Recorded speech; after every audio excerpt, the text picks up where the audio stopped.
Om Jnana Timirantasya Jnananjana Shalakaya Chakshur Militam Yena Tasmai Shri Gurave Namaha. Regarding editing of Srila Prabhupada's books, now I had asked, what would you consider necessary and appropriate? You agree that some changes may be appropriate. For instance, the planet of the trees is clearly a mistake from what Srila Prabhupada dictated to what was actually printed. And you agree that such changes should be made. My question, what do you consider necessary and appropriate change? You agree that some change should be made, but to what extent that should be, obviously someone has to decide that. Is it better that the planet of the trees remain forever? No. It shouldn't be represented as what Prabhupada said. That should be changed. What else should be changed? Misplaced purports, misunderstood words, misplaced commas can change the meaning of a dictated sentence if you put the comma in a different place. Years ago I pointed out to Dravida Prabhu that in one of the purports to Chaitanya Charitamrita, a comma, if it was differently placed, would give a different meaning. I can't remember now, it was a long time ago. Some time ago I was reading Bhaktisiddhanta Saraswati Thakur's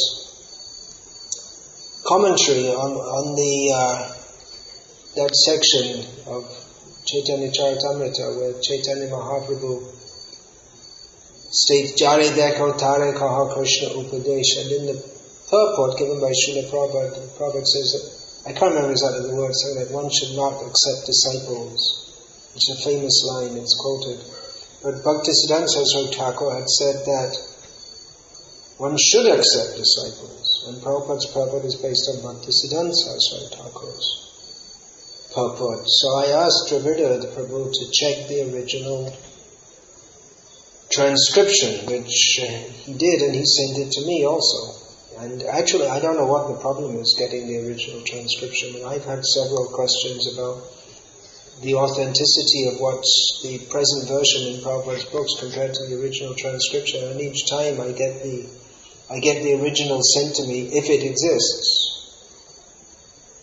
And it was clear that the editors had made a mistake, that in this case, and Prabhupada had actually said that one should accept disciples. And somehow or other, someone had put in the word shouldn't, and then, or should not, and then not had been crossed out. You should see those original transcriptions. They're really, it's quite a mess. Many times you see something's written, or something's added by hand, or something's crossed out. It appears that it may not have been very clear, or they might have started to edit in the original transcription. Anyway, the point I'm making is that what we're talking about here is not necessarily, we're not necessarily talking about editing Prabhupada's books or editing Prabhupada's words as editing what people made out of Prabhupada's words. And the attempt, as I see it, by Jayadvaita Swami and others, is to, others means Dravida Prabhu, is to better convey what Srila Prabhupada originally gave. I was just in San Diego, maybe a couple of months ago, where Dravida Prabhu lives. I was staying in an apartment with him, just outside the temple. And he pointed out to me something that they want to restore in the Bhagavatam that was there originally in the first canto. I believe it was in the first verse purport, that the editors at some point had changed and Dravida Prabhu wanted to restore it to the original. So this is a very important point that you make the point that if, for example, you wrote, if one or more of your disciples goes on an editing rampage on your books, who is authorized to make them in your physical presence after your departure. But there is no such person. The way Prabhupada's books was made was quite unusual. He dictated them and then he left them to be transcribed and edited and published. And as far as I know, he didn't check afterwards. He went. That's one reason why Prabhupada was able to produce so many books. He dictated and then he turned it over to others, and he didn't check back.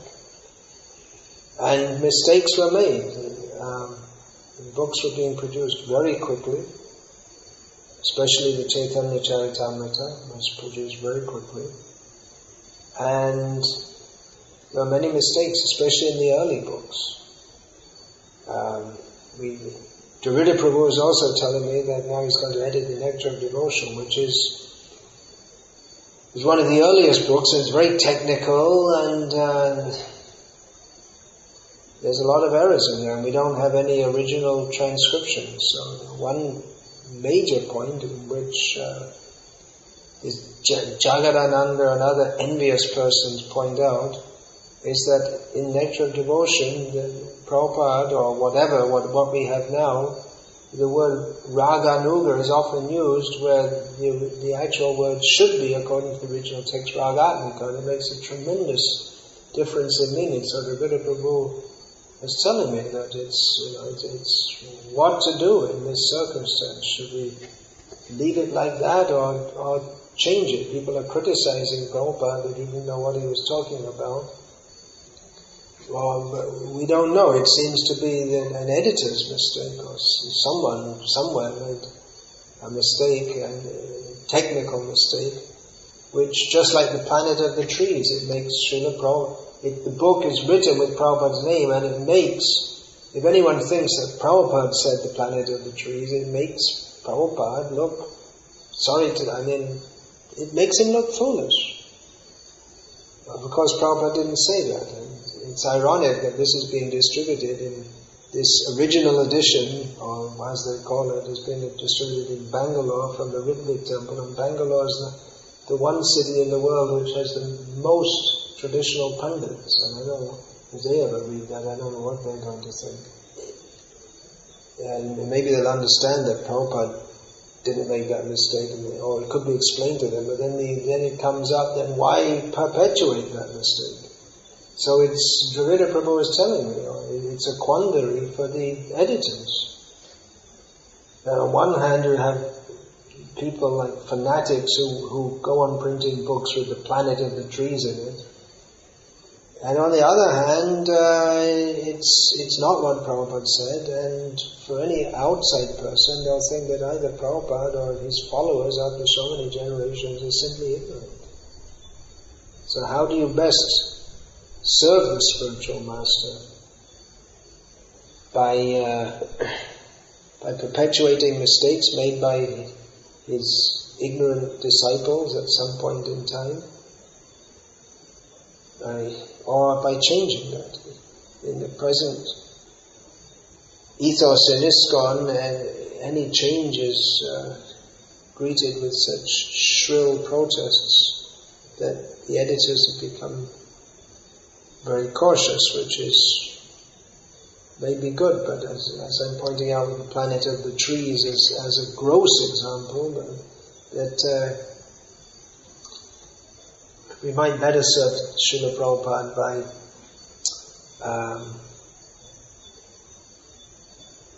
writing what he actually said. Yeah, so that example, what if a disciple authorized in my presence to make changes? There is no such example. I check the book before it's published. Srila Prabhupada didn't.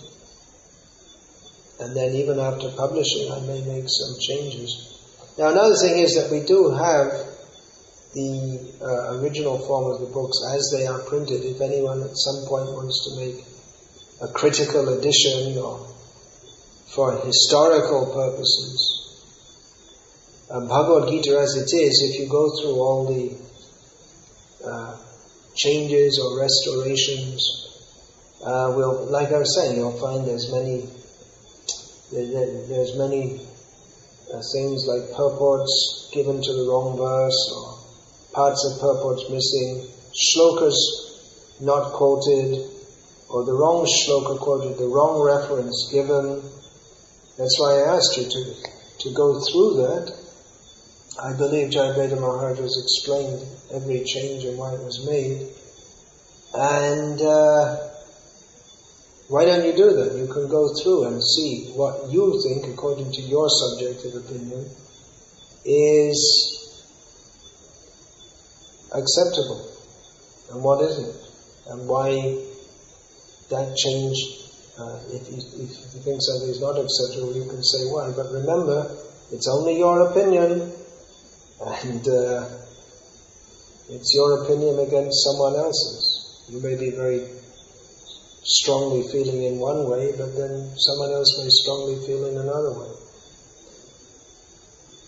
So, that's why I asked you about the Bhagavad Gita. You'll bring in other things, but one point about that is we can analyze it with Jayadvaita Maharaj's responses. Should someone change the planet of the trees?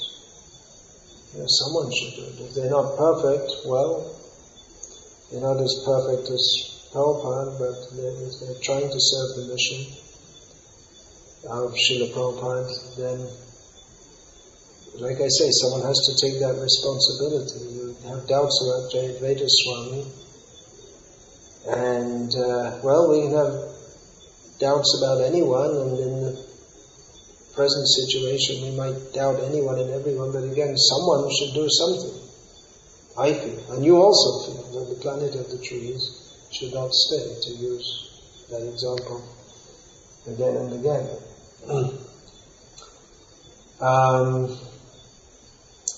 If you can think of a foolproof system by which everyone will be satisfied that it's being done in the right way, well, let us know.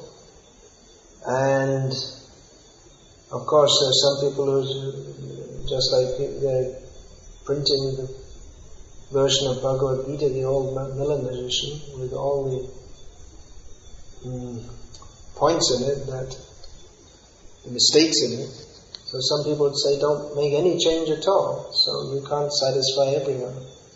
People say, well, the old edition made devotees, well, the new edition does too.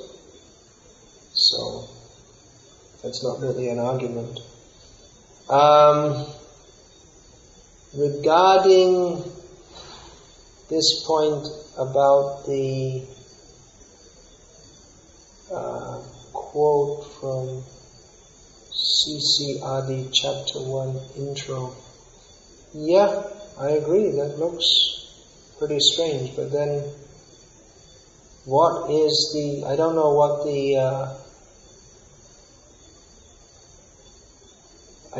the response is, if any, from the BBT editors. So, I agree that one looks strange. But, like I say, it's probably better to go to the ones which are explained and then go through that. And I looked through it. I didn't go through every single one, but I felt satisfied that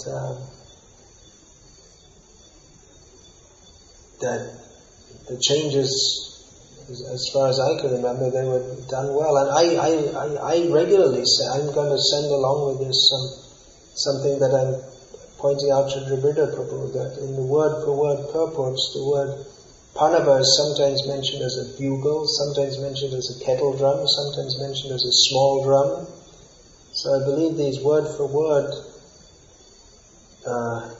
translations were not done by Prabhupada, so that may have reflected in the translation as it's printed also. So that's something that should be considered. Again,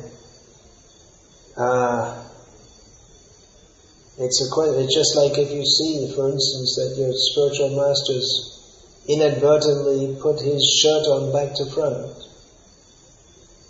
then should you say that, should you not put it on the right way? Or if you see, here's maybe a better example, if you see a photo of your spiritual master in which he is, it's an unusual or maybe or an expression that's likely to be misunderstood by others,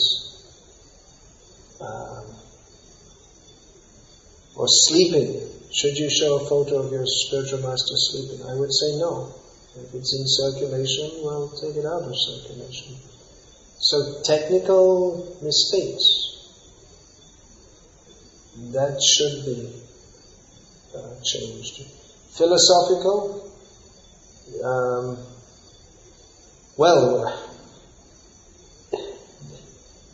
philosophical means Prabhupada didn't make philosophical mistakes. If you think Prabhupada made philosophical mistakes, then we come in the school of the envious. What's actually required is commentaries on Prabhupada's books. As I heard from mp3 Prabhupada said that Jagadish Prabhupada said that my disciples will make purports on my purports. And that's a normal thing, that any major commentary has sub-commentaries.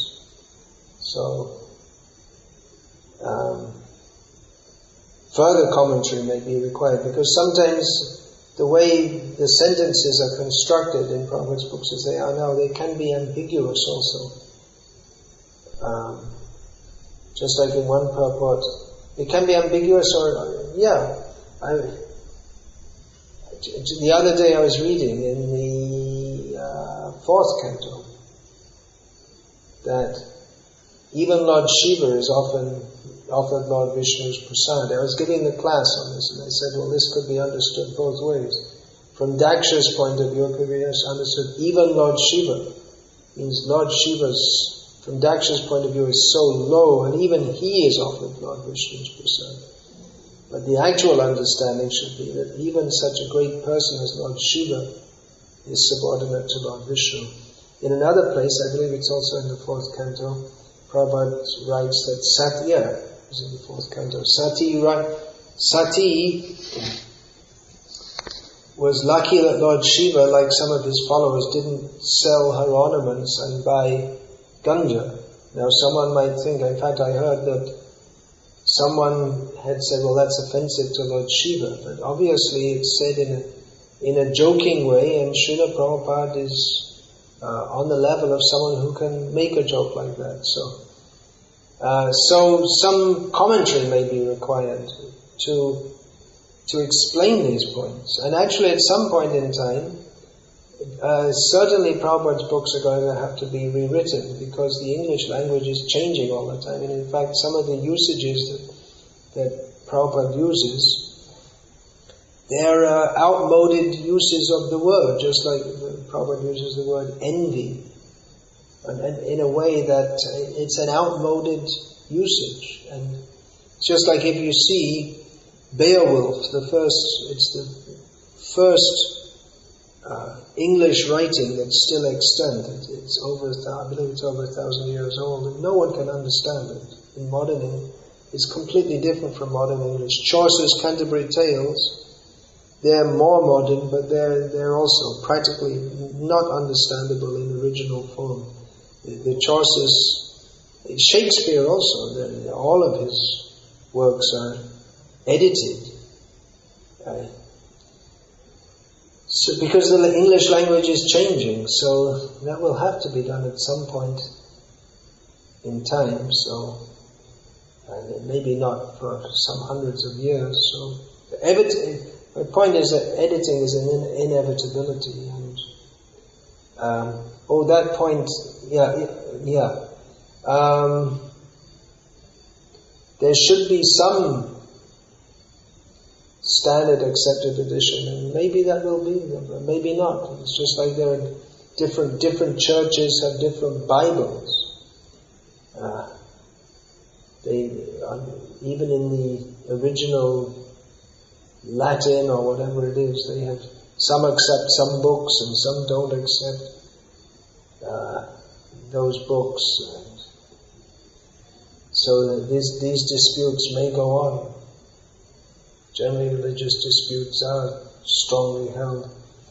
But with the Bhagavad Gita as it is, at least Jayabheda Swami, I remember, he sent letters to all ISKCON GBC members saying that these are the changes I want to make, and you please review it, and any feedback is welcome. I mean, it was done, and the point is, he explained every change, why he did it, and submitted it to the leaders, which is the system that Prabhupada gave, so he did his best. I don't think you can fault him for that. He did follow a process. He saw that there's some problem. The editors made a lot of mistakes with the book, and so he edited the editors. He submitted it to the authorities, and the book was published. So that's my take on it. Over to you, but I don't know if I'm going to go on discussing this ad infinitum, ad nauseum. I can understand to some extent why the GBC members don't get into so many issues, because it's people, they get so in many times very emotional about them all and don't want to discuss in a reasonable way. I'm not saying you're doing that, but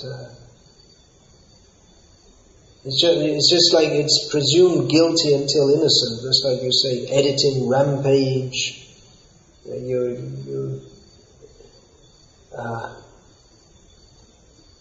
In this way you insinuate that Jayabheda Swami in the Bhagavad Gita he went on a rampage, and so it's emotionally loaded words which presume Jayabheda Swami wrong unless he's proved right, and then in the eyes of such people there's no way to prove them right because they're automatically demons. Again, I'm not saying you're saying like that, but